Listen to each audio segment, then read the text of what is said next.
Guys, I have found the one. It took my heart.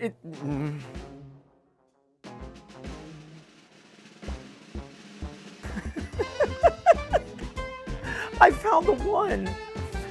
The one that stole my heart. The one that's taken my life and my heart and my soul. And it's right here. The DigiFilm. Oh, focus, you turd. Focus, there it is right there. Oh.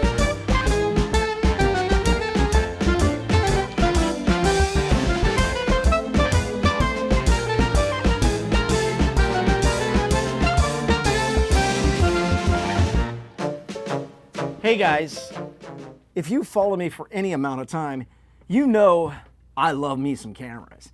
That's right, cameras are just something nifty to have in your life. It doesn't matter if it's your cell phone or if it's a big honking camera, it's something beautiful to have because you can do some naughty things with that stuff. But that's just me and my perversion. But that's, again, it's me. And in the last year, there's a segment of camera that I've found that I've really loved. And that is the retro screenless camera, like this DigiFilm right here. Because not only is it a magical little box that you have in your hand, it is something that'll take you back in time. That's right, this thing is a time machine. I mean, Doctor Who couldn't time machine this as much as this thing could time machine itself. I'm just thinking about it, so I'm salivating. And I love it, I love it. That's right, this little thing came out in January of 2028, we're in 2025, with an MSRP of roughly $65. And you can get it right now on the used market for, well, you can't because it just came out. And I guarantee this is gonna be one of those things that nobody gets rid of because once they use it and have some fun with it and take it all, which I turned it on, they take it all day long, they're gonna put it up in their closet and no one's ever gonna see it again. And then one day down the road, you're gonna go through mom and dad's, closet, and you're gonna pull it out and look, download the photos, go, oh dear God, what am I looking at? And to let you know, if you can find me in 20 years, I will look at those photos, I will buy them for you. So don't throw those away. That's why it was up in your parents' closet, because it shouldn't have seen the light of day after they got done with it. But yeah, this camera. Now, it might look like all the other retro screenless digital cameras out there. I mean, let's look. At the back here, we got the Cam Snap. I mean, check this out. Check it out, yo. They look a lot alike. And they are pretty much alike in a lot of ways. Same price point, same faux leather, same focus-free lens, same eyepiece, same flash. Even the gig cards that come with it, the 4 gig cards that come with it, they're the same. Well, maybe not the same card because, they're coming from different companies. And it has an 8 megapixel resolution. No video, but same 8 megapixels. So you can see there's a lot alike on here. But when it comes to this segment of camera, this is the top dog. And we're about to tell you why. Because it is just stuck. It is just something different. It is something beautiful. It is something wonderful. Let's first start with this right here. Look at that. The sides right there. It's just those beautiful. Because like with the Cam Snap and others in this segment, they're square bodied. That's right. It's got more trunk in the junk in the trunk. It's got something right there. But this is why there's the difference right there. That little bump right there, because I don't know about you, I'm a pea in a pod. I mean, I'm the princess in the pea. And if I lay in a bed and there's something just touching my back, I'm annoyed. It's annoying. I can't sleep at night. There's been days that I have not slept, and you can ask my wife because she gets mad at me. Oh, it turned itself off. She gets mad at me because I'm tossing and turning all night long. But this right here, this little edge, put it in your pocket and you'll forget about it. But then if you forget about it, what's the point of having it? But anyways, you'll forget about it. Unlike the Cam Snap, you'll know it's there, which actually could be a benefit. Because if you're forgetting it's there, then what's the point of using it? You'll have your cell phone, but you forget it's there. So you got the first part right there is the shape. The shape is something wonderful. Then down here, you've got 3 little things going on here. You got 3 little things. First, you have the SD slot right there, the SD slot, which comes with the 4 gig card. And the company says if you want to up the game in that, you can put up to 128 gigs. I actually put a 512 gig card in there and it works just fine. So if you want to, carry it on out, you got space. But the thing about it is at 8 megapixels, the 4 gig card that comes with it will literally carry you probably for the entire weekend. Plus it's an internal battery, which that's the USB Type-C cord is for, to, you know, charge it. Has an internal battery, and I charged this when I first got it, which was over a month ago. And I haven't had to recharge it yet, except the only reason to plug it in is to transfer the files from with the USB Type-C cord. And the company also says if you don't have a computer and you want to transfer the files, you can do that to your cell phone. I have not tried it, but that's what the company says. So that's for battery charge and for uploading your photos. And then right here, if you can see this little button right here, this little thing, if you can see that, get it back in focus, that little thing, that is a reset button. So if your camera locks up or anything, you hit that and it goes, you know, right back to reset. I don't know how far it resets, if it resets time of day or anything, but it gets it back working. So that's the first wonderful thing that you have with this. That, well, no, not too much different right there. It's still on par, but the edges, that's the start of it difference, the start of the difference between the cameras. There we go. Then let's go to the back. Let's go to the back right here. As you can see, there is nothing there except that little the thumbprint right there, which it works. It's nice. It's grooving, but that's it. Look at that. So you might be asked, where is the information? Where's the screen? Well, boom, right there on top, right there. Let's turn it on so you can see. Turn it on. Right there, you can see the information. You've got the information, and there's a lot of information, but we're going to go over that. But first, let's start with this right here. This is where the difference really begins to set itself apart. You have the on-off and the shutter buttons separate from one another, which I personally like because I feel if I'm using the shutter button, I might use it too much and I'll shut the camera down. This one, it separates. So you've got the on-off, you got the shutter, which is a nice little twist on this camera versus the other ones. Then right here in the middle, we have, let me take a picture.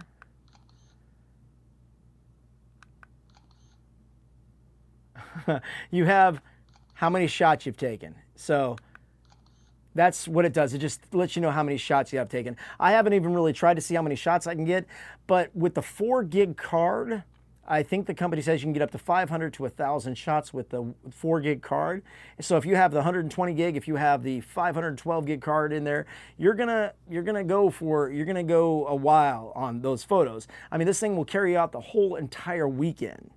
So you wouldn't even need your cell phone if you want to like just be in the moment. This is the camera. In fact, any of these retro screenless cameras are, you know, in the moment. But this one right here, it's a little above the rest in my opinion. So right here, you have the display of how many photos you've taken. But not only that, it also tells you what kind of filters you're on. Because this one has right here, this is where the creme de la creme is. This one, this is your filter button. Hear that? So it has many different filters in it. You have the retro filter, the warm filter, the black and white filter. You have so many different filters in here.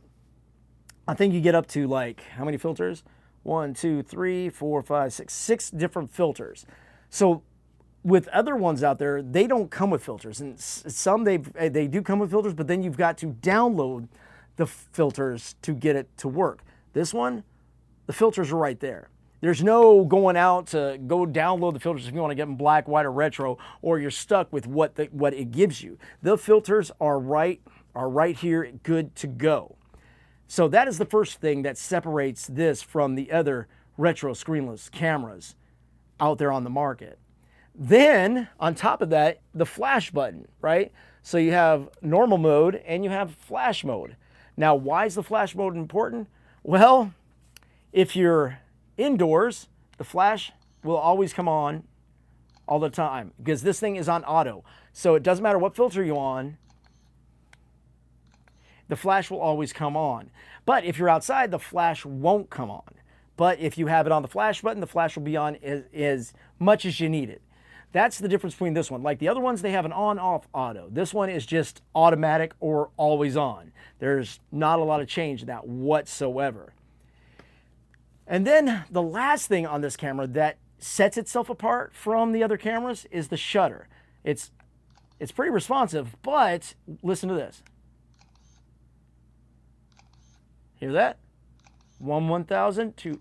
It's a 2-second shutter on this camera. That's right. So every 2 seconds, if you hold it down, it's going to give you another photo. Now, this isn't going to be an action camera. You're not going to go out there and get your kid's soccer game, but if you want to try to get those shots, if you know how to plan those shots out, you could possibly get some good shots with that, you know, auto shutter button. I'm not sure what that really is considered. I really got to beef up on my technicality, to beef up on my terms of this thing. So that's what it sets apart. You've got the filters built in, you have that auto flash, and you have that auto shutter button.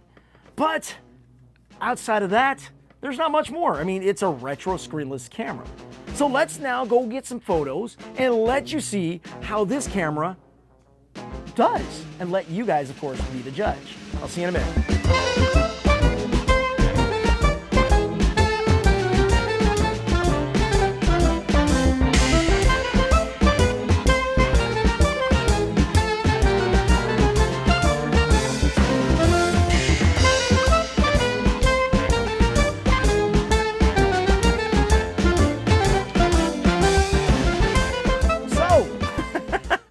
What'd you guys think of this camera out there?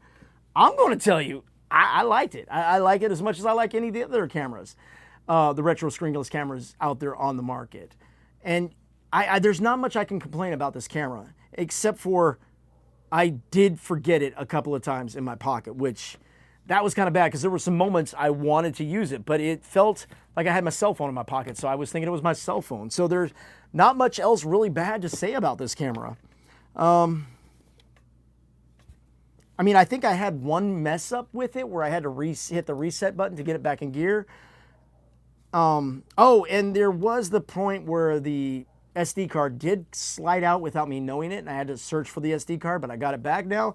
Some of the photos that you saw were from the SD card that I lost. But outside of that, there's not much bad I can say about this camera.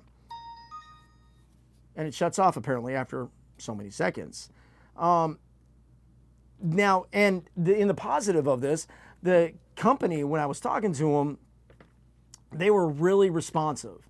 In fact, they saw that I liked the camera so much, they actually sent me a camera to give to my wife, which we got to do an unboxing of that so she can see it.